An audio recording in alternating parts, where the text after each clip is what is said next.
Olá pessoal, sejam bem-vindos ao canal Amor e Luz. Eu me chamo Emerson Padilha e vamos trazer alguns comentários sobre trechos do Evangelho segundo o Espiritismo. O capítulo de hoje do Evangelho segundo o Espiritismo é o capítulo 5º, Bem-aventurados os aflitos. No caso, o tema sorteado de hoje foi o suicídio e a loucura. O item 14, que é sobre esse tema, ele fala o seguinte: a calma e a resignação auridas da maneira de considerar a vida terrestre e da confiança no futuro dão ao espírito uma serenidade que é o melhor preservativo contra a loucura e o suicídio. Com efeito, é certo que a maioria dos casos de loucura se deve à comoção produzida pelas vicissitudes que o homem não tem a coragem de suportar. Ora, se, encarando as coisas deste mundo, da maneira por que o Espiritismo faz que ele as considere, o homem recebe com indiferença, mesmo com alegria, os reveses e as decepções que houveram desesperado noutras circunstâncias, evidente se torna que essa força que o coloca acima dos acontecimentos lhe preserva de abalos à razão, os quais, se não fora isso, a conturbariam.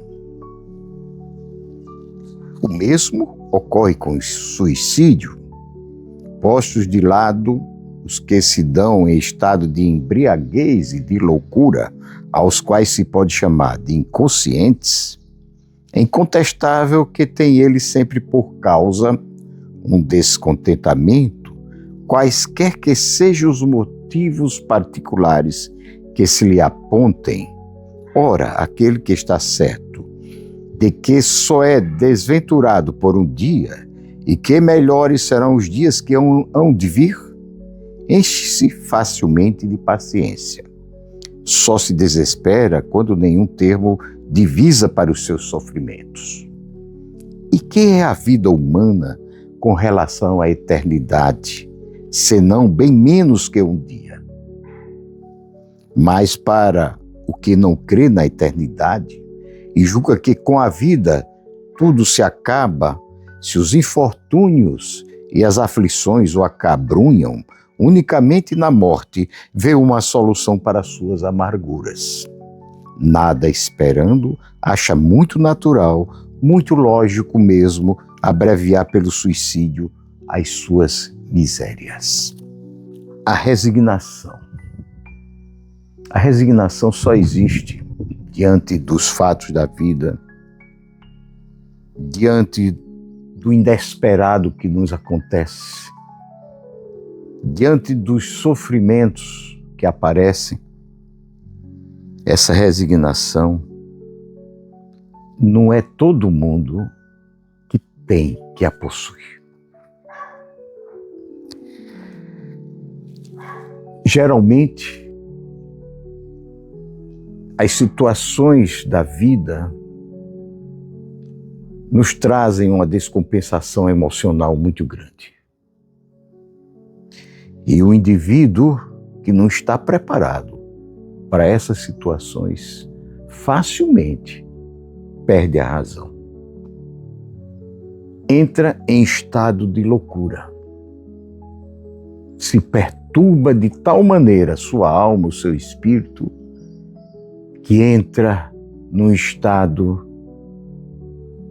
de depressão profunda ou mesmo de perda da sua consciência.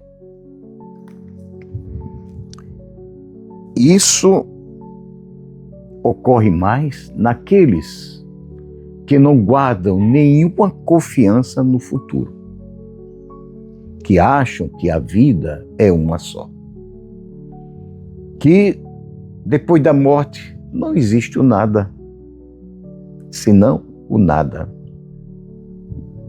Então, essa perspectiva de que morreu, acabou tudo, traz como consequência o achar que é melhor não viver, é melhor a morte, porque acha que, acabando com sua vida, a pessoa está livre das dores e dos sofrimentos inerentes à vida num planeta como a Terra, que é um planeta de provas e expiações. Mas é um ledo engano, porque a morte não é o fim. A morte não é o fim. Nada termina com a morte. A morte é só do corpo físico. Isso é algo que nós espíritas sabemos, não por crença, mas porque testemunhamos a cada dia a existência da vida após a morte. Porque, ao contrário do que muitos pensam, os que já morreram nos visitam, os que já morreram nos falam. E isso de uma maneira tão concreta que não existe para o espírita qualquer dúvida de que a morte não existe. Assim que, portanto, aquele que pensa que através do suicídio ele está se livrando das dores e dos sofrimentos, ele está em um engano profundo. Muito pelo contrário.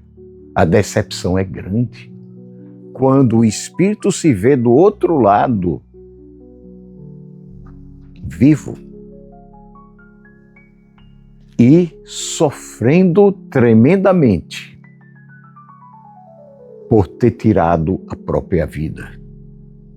É um sofrimento, uma tortura muito maior do que qualquer dor ou sofrimento que tenha existido na Terra. Porque ninguém tem o direito de tirar a vida de ninguém. E pior ainda, a própria vida. Não existe no mundo animal nenhuma espécie que tire a própria vida. Só o ser humano, capaz de raciocinar, de ter o livre-arbítrio, que comete esse tremendo atentado contra a natureza humana, contra Deus, que é o único capaz de poupar ou tirar a nossa própria vida, porque é dele a nossa vida. É a ele que pertence a nossa existência. E só ele pode nos tirar. Então, tudo passa, portanto, as aflições da vida, ter um peso maior, fazer com que a gente sofra mais ou menos, tudo depende dessa visão do mundo que a gente tenha. E o Espiritismo, ele nos dá a confiança no futuro. Ele nos dá uma confiança de que tudo é passageiro. Nada é para sempre. Tudo passa. Tudo passa. Não só é os momentos felizes da vida que passam, mas até as dores e os sofrimentos também passam. Basta que a gente tenha fé. Basta que a gente se compenetre dessa realidade de que estamos aqui de passagem. Portanto, por que a gente não pode ter uma resignação? Esperar que esse momento passe, como tudo passa. Então, a maneira como a gente encara a nossa vida, nossas dores, os sofrimentos, é que podem trazer mais dores e sofrimentos, ou podem nos aliviar. E para aquele que tem essa certeza da vida futura, adquire uma coragem maior de suportar tudo que nos acontece. Uma confiança. E a gente não se deixa perder, não se perde. Sofre, porque é natural. Quem é que não sofre? Mesmo nós espíritas sofremos, sim. Mas a nossa maneira de encarar a dor e o sofrimento é diferente. É de uma maneira que considera a vida terrena uma passagem e temos a confiança de que ninguém passa por algo que não lhe seja necessário. Tudo vem para o nosso aprendizado, para que nós cresçamos do ponto de vista espiritual. Então, é preciso que tenhamos uma fé, mas uma fé viva, raciocinada como aquela que o Espiritismo nos traz, para que a gente suporte mais as situações dolorosas da vida. E assim, a gente divisa os sofrimentos de uma forma diferente, mais capazes de serem suportados. E essa visão, essa relação com a vida eterna, com a eternidade, é que nos dá uma firmeza maior. Assim sendo, não veja jamais na morte uma solução. A solução é a vida. Não esperemos, portanto, achar natural ou lógico abreviar a vida pelo suicídio. Porque não tem lógica nenhuma. É sair da dor e do sofrimento e cair numa situação muito pior de tortura no mundo espiritual. Que a paz de Jesus permaneça conosco.